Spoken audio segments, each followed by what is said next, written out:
Bonjour chers auditeurs, compatriotes congolais. Nous sommes à l'Insti Hebdo, où le studio qui nous parle justement de la politique au Congo-Brazzaville, dans son passé, dans son avenir et même dans son présent. Et donc, je suis aujourd'hui chez M. Dada Kodem, où nous allons trouver M. Joachim Bakala et M. Kodem Dada, qui vont nous répondre à quelques questions. Merci beaucoup pour votre attention.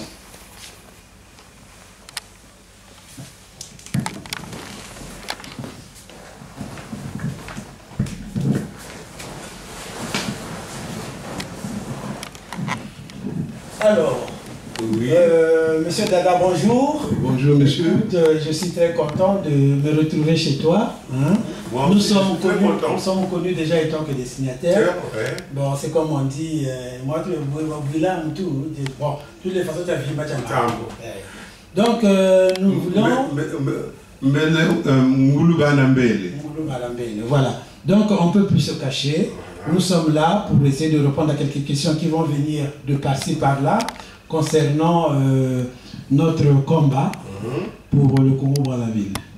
Et donc, ça ne va pas tarder les téléphones parce qu'il y a les collègues qui sont au Congo, ceux de CDRC, qui ont organisé ces appels. Et donc, ça ne va pas tarder. Je disais que Monsieur l'Institut de la Nation a parlé hier dans sa vidéo où il a dit que le Congo, il serait mieux de la partager parce que c'est la solution qui prévaut. Alors, qu'est-ce que tu penses, s'il te plaît? Le Congo, en fait, on peut le partager, ça dépend des conditions. Parce que M. Sassou, on avait donné les conditions. Si il ne fait pas le référendum, ou il ne change pas la constitution, là, on ne doit pas partager le Congo. Mais s'il fait le référendum ou il change la constitution, nous, on est obligé de partager le Congo. Donc, c'est tout. Donc, M. Sassou, c'est lui-même qui avait dit qu'il ne doit pas poser sa candidature, il doit faire seulement que 2 mandats. Mais maintenant, il veut changer la constitution.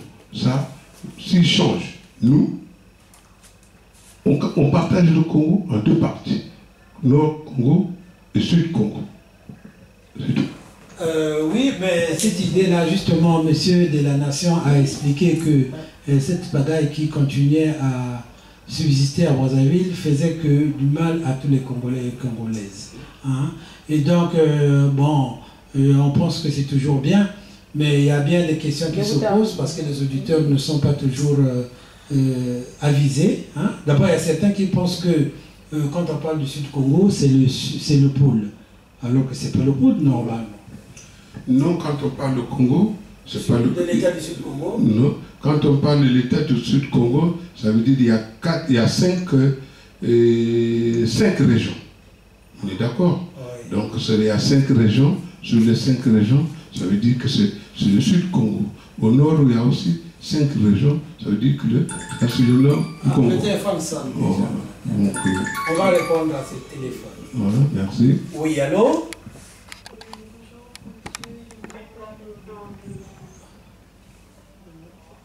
Pardon, nous n'entendons pas votre question, s'il vous plaît. Oui, allez-y, madame. Là, nous vous suivons quand même, oui.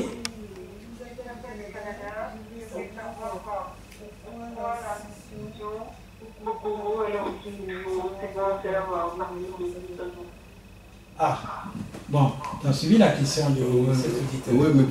Bon, alors, madame, je vais vous répondre pour dire que on peut faire partir M. Sassou tout seul, mais rendez-vous compte que c'est un système, c'est un clan, et donc en faisant partir M. Sassou tout seul, c'est comme si on n'a rien fait. C'est comme dans un panier où il y a des pommes ou des tomates pourries. S'il n'y a qu'une seule qui est pourrie, les autres doivent être pourries. Pour moi, il faut faire partir tout le monde. Et pour ne pas s'aimer, il faut provoquer une autre guerre. C'est bien normal que nous cherchons à laisser ces personnes-là diriger le nord du pays, tranquillement, et nous, on reste au sud tranquillement aussi. Et comme ça, je crois qu'il n'y aura pas de bagarre, et il n'y aura pas à s'inquiéter. Et donc, c'est pour ça que nous avions choisi faire partir tout le clan. c'est-à-dire tout le système du PCT. Je crois que vous avez suivi, madame, à cette question. La réponse, je crois qu'elle vous convient. Merci beaucoup, madame. Au revoir. Voilà. Donc, cette personne-là, nous demandait si on pouvait seulement faire partie de Sassou. Mais tu sais, faire partie de Sassou, c'est provoquer encore la guerre. On va encore perdre des enfants au pays. Effectivement. Parce que nous, dans le Sud-Congo, il ne veut pas qu'on puisse avoir le bain de sang. Tu vois, pour faire partie de Sassou, c'est pas facile. Hein? Sassou, lui, il ne veut pas qu'il lâche le pouvoir. Donc, Sassou, lui, avant de partir, ou bien, dans son plan, dans sa tête, il ne peut pas partir seul. Il doit avoir le bain de sang. Alors donc, pour le faire partie, c'est ça qu'on est en train d'étudier, où on partage le Congo, où ici, il reste là, il va avoir la guerre. Ça, c'est son but. Donc, je ne sais pas qu'est-ce que vous en pensez, comment on doit faire. Non, mais la réponse est la même que j'ai donnée à cette bonne dame qui nous a demandé pourquoi ne pas faire partir seulement un élément. Et je lui ai bien dit que c'est tout un système qui est en train de faire sortir et souffrir la population congolaise.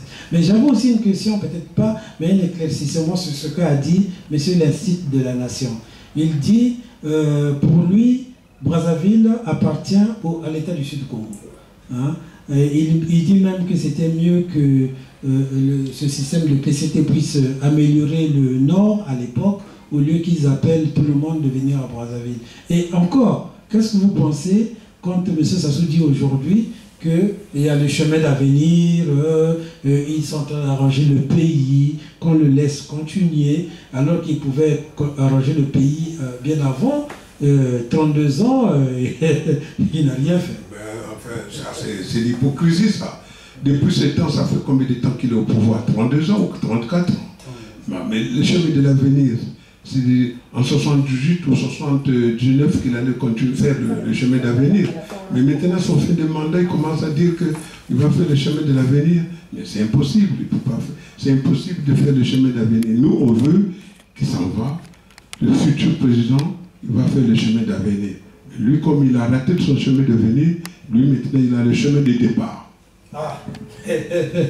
Monsieur Dada, vous êtes toujours intéressant, c'est pourquoi je me mets toujours à vos côtés, parce que vous êtes là non seulement à m'encourager, mais vous avez toujours des idées qui font aller dans le bon sens.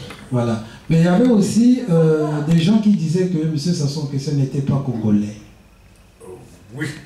M. Sassou Nguesso, il n'était pas congolais, il était venu. Il était pas. Maintenant, il est. Non, là, parce qu'il a eu la nationalité congolaise. Donc, il s'est naturalisé, donc il est devenu congolais. Mais dans le temps, quand il était venu, il était béninois.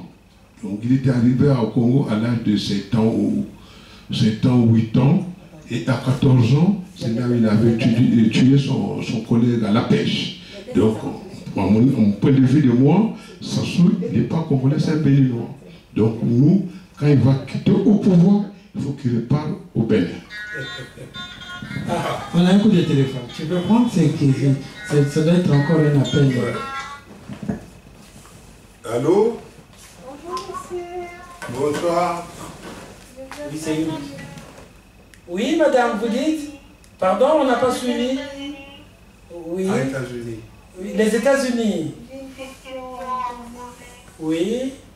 Je voulais savoir quels sont les 14 prisonniers du CDRC. Les prisonniers de RDC. CDRC, oui. Merci madame pour cette question. Hein. Déjà, je suis très heureux pour penser que nous ne sommes pas seuls à peut-être pas porter ce deuil, mais nous ne sommes pas seuls à nous inquiéter de nos collègues. Hein. Ce sont des cadres justement que M. Sassou a emprisonnés depuis belle lurette, depuis 2013. Et même notre leader, M.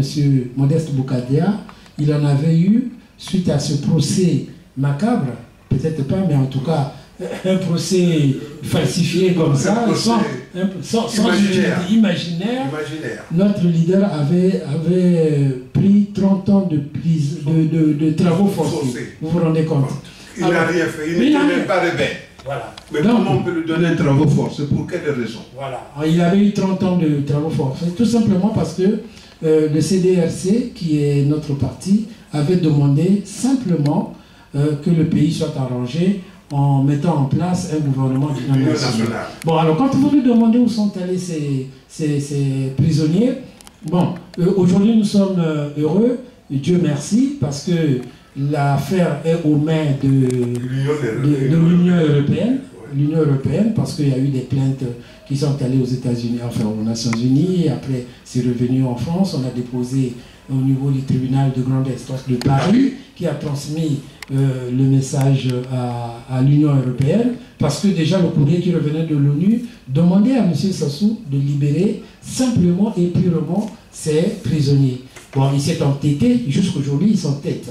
Mais je crois que... Il ne veut rien savoir en fait. Il ne veut rien savoir, bon je sais pas, lui, à son avis, il croit que c'est lui qui commande le monde entier. Mais il s'est trompé, le monsieur. Monsieur Sassou, il s'est trompé. Il faut qu'il doit libérer les prisonniers là avant ces élections 2016. Donc, comme a dit mon collègue, M. Dada, nous sommes en bonne voie, madame. On ne peut pas dévoiler tout aujourd'hui ici, mais nous sommes certains, sûrs même, vous pouvez même déjà vous rassurer que l'affaire est aux mains de l'Union européenne. Et donc, je crois que d'ici là, on serait heureux de célébrer leur libération logique. Merci, madame, pour votre question. Et nous vous disons bonsoir. Hein. Merci encore. Et au revoir. Alors, tu vois, M. Dada, hein, les gens s'intéressent à nous, les gens sont au courant de notre situation, de nos difficultés. Mais comme nous ne baissons pas les bras, je crois qu'on doit montrer, pas au monde entier, mais au moins aux Congolais, que nous sommes là pour les délivrer. Qu'est-ce que tu penses? Effectivement, il faut qu'on les délivre parce que l'opinion internationale, comme ils sont dans notre côté, donc des prisonniers de CDRC, à partir du mois d'août, à mon avis, ça c'est mes conceptions, quoi. À partir du mois d'août, que les prisonniers doivent être libérés. Donc c'est tout ce que je veux vous dire.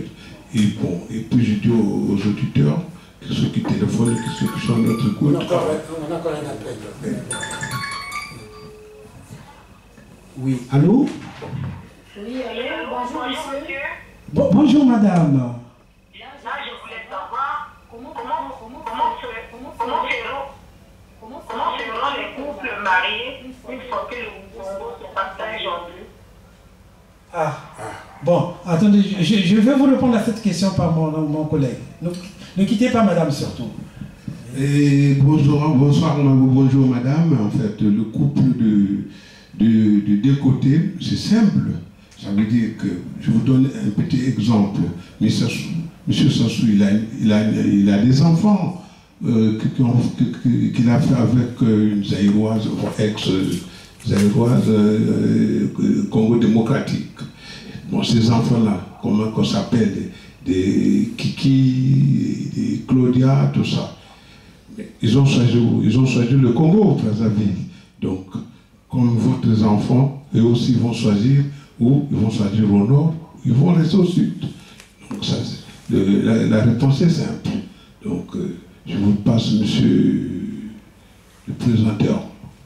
Oui, bon, alors, donc, comme a dit mon collègue, hein, les enfants ont à choisir. Mais vous savez, les enfants, pour choisir, c'est comme en France, là où nous sommes, normalement, c'est à partir de 13 ans, voire 18 ans, que les enfants décident. Mais avant cela, concernant les parents, ça dépend. Nous, au Sud-Congo, une fois la scission réalisée, nous ne chassons personne, madame. Nous ne chassons personne parce que ceux qui sont au nord ou originaires du nord, qui veulent prendre la nationalité de l'État du Sud-Congo, nous n'allons pas les chasser. Il suffit qu'ils soient dans les normes parce qu'il ne faut pas qu'on puisse suivre encore cette dictature-là. Si c'est des personnes qui sont vraiment honnêtes, qui veulent qu'on arrange le pays, on leur donnera d'abord une carte de séjour et après, ils pourront demander une carte de nationalité et une fois qu'ils ont la nationalité, ils pourront rester avec nous. Et ceux du Sud qui ne veulent pas rester à l'État du Sud-Congo peuvent aller au nord. Et donc la situation ne se pose pas pour les enfants. Mais je peux déjà vous dire que les enfants appartiennent à l'État du Sud-Congo, madame. Merci pour cette question et je crois que vous avez reçu la réponse. Merci encore une fois, madame. Au revoir. Alors, tu vois, Dada. Bon, mais la question qu'il a posée, c'est très important, en fait, tu vois. Donc, les enfants, c'est eux-mêmes qui vont faire le choix. Hein? C'est pas papa ou maman qui va faire le choix, c'est l'enfant lui-même qui va faire son choix. Alors, qu'est-ce que vous en pensez? Non, c'est comme vous le dites, ça ne serait pas forcer les gens. Hein. Là, on a répondu à 3 ou 4 questions. 3 ou 4. Bon, c'est déjà bien, mais comme aussi l'Institut de la Nation va nous quitter certainement, qu'est-ce que certainement, bon, il n'est pas là, il nous a laissé le micro, mais on peut donner un dernier mot aux éditeurs qui nous suivent, ou aux compatriotes congolais. Qu'est-ce que tu leur donnes comme conseil concernant arranger le pays? Moi, le conseil que je peux leur donner, en fait, il faut qu'ils soutiennent M. Boukadia. C'est lui qui va rassembler le Congo Sud-Congo, et c'est lui qui a l'amour du Congo. Tu vois? Donc, tout le monde, on doit être derrière M. Boukadia modeste. Et on compte sur lui. C'est lui le libérateur du Congo. Donc, on doit lui faire confiance. On ne fait pas du grain de force, mais on doit lui faire confiance. C'est lui qui sera un bon président du Congo. Ah, bon, mais voilà. Mais ce que j'ai remarqué, c'est l'unique opposant au Congo. Il n'y a pas plus, hein. Il n'y a pas plus. Justement, c'est le seul. Parce que quand tu... Ah, il y a un appel. Je crois qu'il y a un dernier appel, parce qu'il est temps. On va prendre cet appel, M. Dada. Oui, allô? Bonjour, madame. Ah, depuis Pointe-Noire, c'est au Congo, voilà. On va trouver. Oui.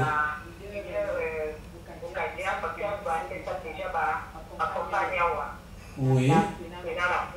Oui.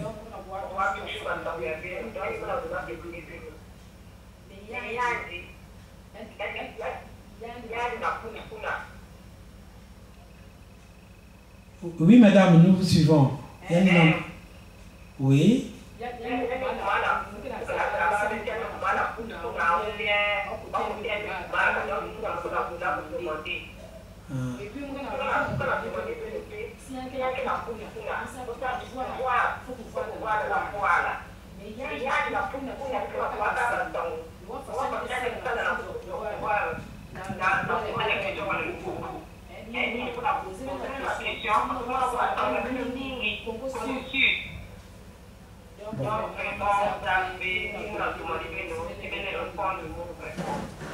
Bon, merci madame. Hein, merci madame. Vraiment, je ne sais pas si je vais répondre en Moukoutuba. Comme toi tu connais Moukoutuba, vraiment il faut de la répondre. Je donne une bonne réponse. Bon, allô? Allô? Oui. Ah ben, elle est là. Bon madame, je peux répondre en français ou en Moukoutuba? Si vous êtes en français, ou bien parce que aussi le réponse Mouképe ça. Si vous êtes aussi dans Moukoutuba, donc ça dépend. En français, il y a qui dérange madame.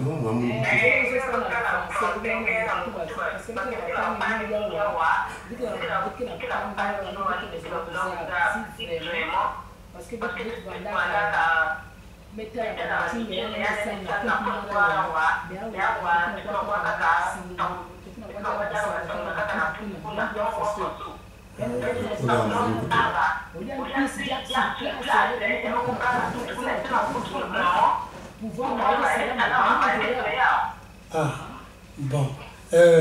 Merci beaucoup, madame. Mais pour répondre à cette dame, je crois que je vais entre-temps parler en français et au Moukoutuba. Oui, c'est bon, au Moukoutuba. Bon. Bon, très bien. Madame, je crois que vous nous suivez. Donc, je disais, madame, français. C'est un cas avec Moukoutuba. Madame, question qui est vraiment bonne, il y a des gens justement qui se demandent comme ça. Mais pour des intellectuels, peut-être pas, enfin, pour la population, pour les gens qui vont écouter ma réponse, je crois qu'ils vont remuer la tête dans le sens du haut en bas pour dire oui. Parce que la France, c'est peut-être ensemble. La France a été délivrée par le général de Gaulle. Mais de Gaulle, lors de la guerre mondiale, Allemagne, à Paris, il y a le Kim, il y a le Bassika, la France, il y a le Congo. Tout à fait. Il y a le Congo, le Congo, il y a l'Angleterre, il y a le militaire. C'est là où il disait que vous avez pris la France, mais vous n'avez pas pris Brazzaville. Ah, voilà. Donc, cela veut dire que même si Betke vient à boire là, madame Betke na sala, tata Boukadia, moi c'est que j'ose un bien nouveau côté à Nikele en ce moment, il y a que monte à maman, il y a que dans les États-Unis, dans l'Angleterre, dans la Suisse, dans la France, il y a que dans Tamboula, qu'on noie, qu'on a ensemble, qu'on aider boire la bête, il y a une ben aussi. Donc, si il y a qui est sur place, il y a un membre, il y a grave. Parce que, voilà, il y a qui bunda comme a dit mon confrère.